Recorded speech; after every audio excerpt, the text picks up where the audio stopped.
Hi everybody, Ben Choi here, or Space Meat, with another video in the series on how to make foam halo armor. So now that we've completed the primary construction phase, we're at the gap sealing and hardening and, well, I guess sealing phase. So today we're going to be sealing all these little gaps and stuff in the foam armor using drywall spackle. Now, I prefer this particular brand, Patch and Paint, because it's lighter than most of the other spackles I pick up, and it's a lot easier to spray out. It's a little more forgiving. This particular brand I've actually only found at Home Depot, so I kind of think it's their own house brand. But you can probably get away with most other spackles. Some of them are kind of liquidy. You'll probably just want to find the most lightweight spackle you can, and so, or if you really want to, just get the Patch and Paint, because I've tried a few different ones, and this one for me works the best. So, all right. I've got a few pieces here I'm going to just demonstrate. We've got the Patch and Paint. For this, you'll probably also want a glove. I'm not too sure if this stuff is actually a hazardous. It doesn't smell or anything, but it does say here, first aid if on skin, wash thoroughly. So just, safety first. You'll probably also want one of these spackle knives. Now in practice, I don't use this very often, but it is handy for like some edge detailing, or if you need to like clean out some things if you happen to make a mistake. So let me just get to work here.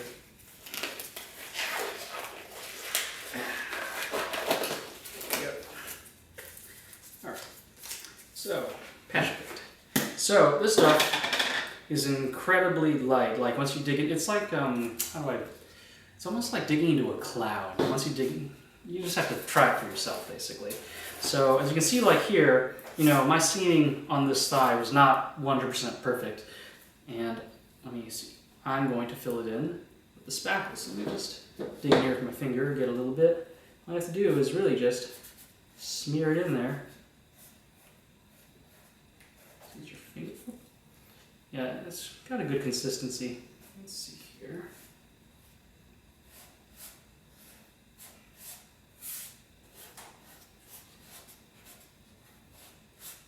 Now at this stage, you shouldn't worry about putting on too much because you're going to sand this stuff back off. This is just a very good filler.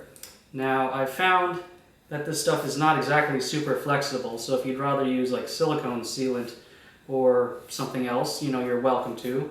But I prefer this because this is much easier to put on, a lot less messy. You're going to get some, very smooth lines, and it's going to fill in very nicely when you're done. And also, I'm going to be smearing this with so much Plasti Dip on top that I don't really have to worry about cracking or anything like that. This is just a good filler instead of, trying to hold it together like glue. I think the Plasti Dip and the copious amounts of hot glue I tossed in here in the last stage would probably be enough to hold it together. So this is just purely for aesthetic purposes. So let me see here.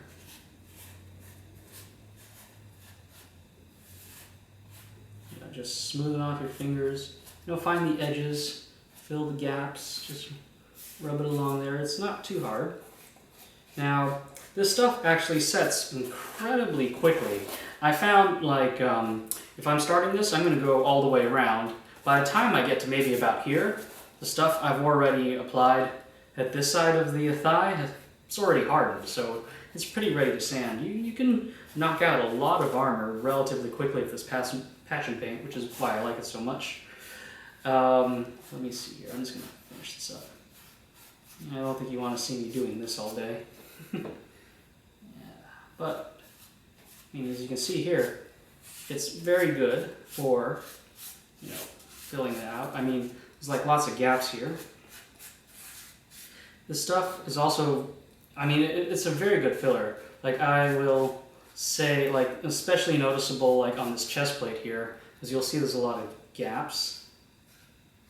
There we go. See? Ta-da! Nice and filled. I'm just going to set this one aside. This big old gap right here, most people want it smooth, so all you need is a nice glob of filler.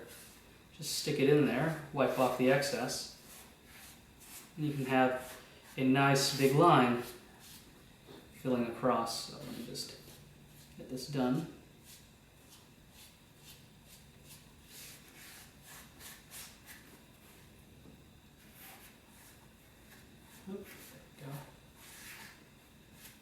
we go. Now you see I got some extra in there and I want to pick that out, so that's why I have this. This is good for cleaning up some light detail work. There we go. Okay. Ta-da! Now, I guess I'll just tell you as like a little story. In one of my earlier versions of a chest plate, I accidentally dropped my hot knife right here for like a few seconds, and the barrel basically made this horrible groove right in my foam chest plate. And I was like, oh god, I've totally screwed this thing up. But I was actually able to rebuild that area with the spackle. And honestly, it's the blue chest plate you always see me around in, but if you look at it, you'll never know that there's a whole chunk of foam missing from the front that I ended up filling in with the spackle. Actually, same thing with, because I usually keep my symbol right here. At one point between years, I stripped off the symbol and wanted to replace it, but because I glued my symbol on here, when I pulled it out, I tore out a huge chunk of foam. It was like a crater in my chest plate. And once again, more of the spackle, just, you know, put it in there, sanded it smooth. You would never know. So I'll probably put a link to at least one picture of that chest plate so you can see, like, this is what it looks like after all the spackle. You'd never know how much abuse and screw-ups it's actually gone through. So this spackle is definitely a lifesaver. All right, so I'm going to, well, finish these up later because it's going to take me like an hour or two to fill in all of these crazy gaps. So on the bright side, I've already spackled one of these, which, you know, will carry us to the next stage. Sanding, which is also why I'm in the garage here, because you don't want this all over your carpet. Now, this is also why I picked the lightweight spackle, because it's easy to sand. Now, I have here my sandpaper. This is one of those 120 grit. You know, it's not something, I probably could just use 220 if I felt like it, but it's very simple, really. You just run along it. Oops. You know, maybe I should have just, that's fine. There you go. That simple. It's already smooth. I've already filled it out. You can see right here there's a ton of extra stuff. It's very rough. All I have to do is very lightly. There you go. Smooth. Now, you know, sometimes you may want to do this more than once because, you know, sometimes you can't fill it up completely.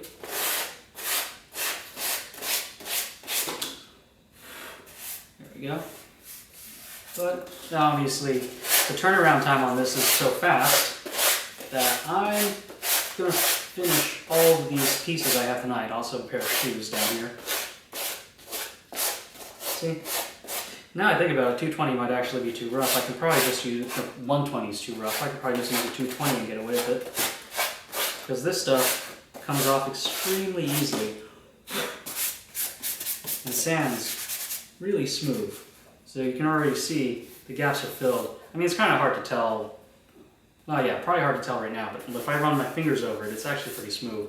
And once this thing is covered in Plastidip, it's, you know, just completely different than, let's say, if I don't seem to have one that's uncovered anymore, but I wish I had one for comparison, but I obviously don't. Let's see, it makes a good filler, so I'll just show you, like right here, compared to one I didn't fill. You see my big mistake. These gaps don't fit well, so this is saving my butt. Makes a very good fill. In fact, apparently I already put it smooth enough that it probably didn't need to be sanded. I'll probably just add another layer to it.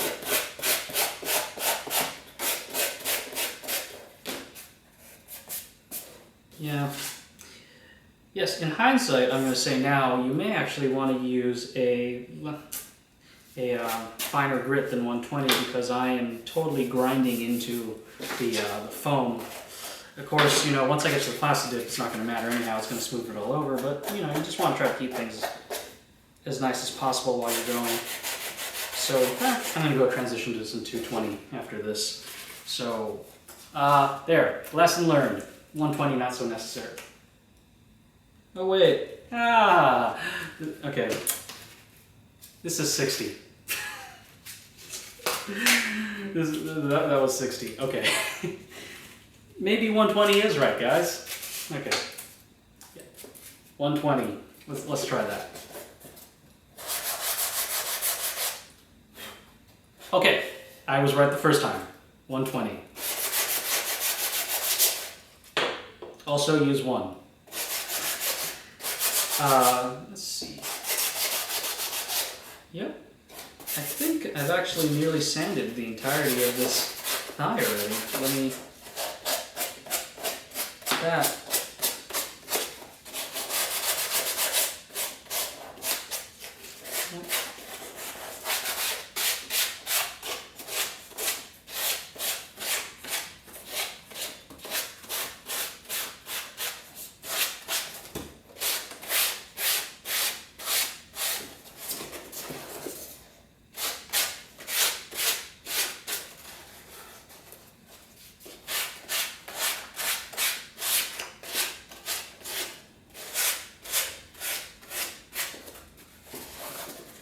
I think I'm going to have to add a little more spackle to this one, at least in this problem area. No, I think I handled it.